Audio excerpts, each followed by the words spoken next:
नमस्कार, आपण पाहता हिरकणी न्यूज. हिरकणी न्यूज प्रत्येक क्षण ताज्या घडामोडी आणि महत्त्वाच्या प्रत्येक बातमीसाठी नेहमी तत्पर. हातकणंगले येथील वन्य प्राण्याची शिकार करणाऱ्या टोळीचा म्होरक्या गजाआड. कानूर खुर्द येथे 16 डिसेंबर रोजी मध्यरात्रीनंतर 10 जणांची वन्य प्राणी शिकाऱ्यांची जबरी टोळी व चंदगड वन परिक्षेत्राच्या गस्ती पथक यांच्यात धूमचक्री झाली होती. या टोळीमधील 8 जणांना यापूर्वीच अटक करण्यात आली होती. आता या टोळीचा म्होरक्या व 9वा संशयित आरोपी शबगीर दस्तगीर जमादार राहणार दानोळी तालुका हातकणंगले हा फरार होता. त्याला चंदगड वन परिक्षेत्र अधिकाऱ्यांनी अटक केली आहे. या टोळीचा मुख्य सूत्रधार व म्होरक्या बशगीर याचा उच्च न्यायालयाने अटकपूर्व जामीन फेटाळला. त्यानंतर त्याने स्वतः चंदगड वन कार्यालयात हजर राहून अटक करून घेतली. सदर गुन्ह्यामध्ये यापूर्वी अटक करण्यात आलेले 8 आरोपी सध्या जामिनावर आहेत.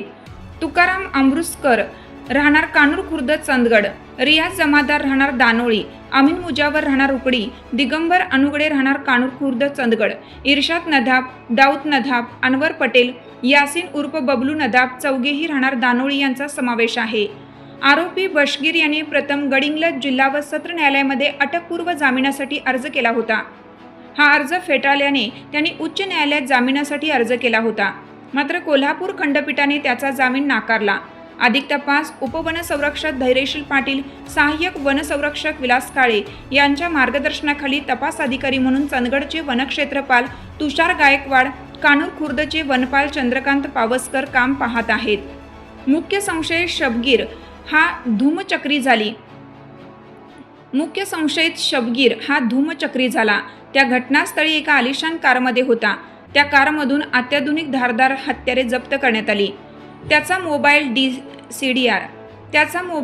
CDR, तांत्रिक पुरावे व इतर महत्त्वाचे मोबाईल्स रेकॉर्ड अधिकाऱ्यांनी ताब्यात घेतले आहेत. आणखीन शेवटचा आरोपी लखन हेगडे यालाही येत्या काही दिवसात अटक करू असं वनक्षेत्रपाल तुषार गायकवाड व वनपाल कृष्णा डेळेकर यांनी सांगितलं.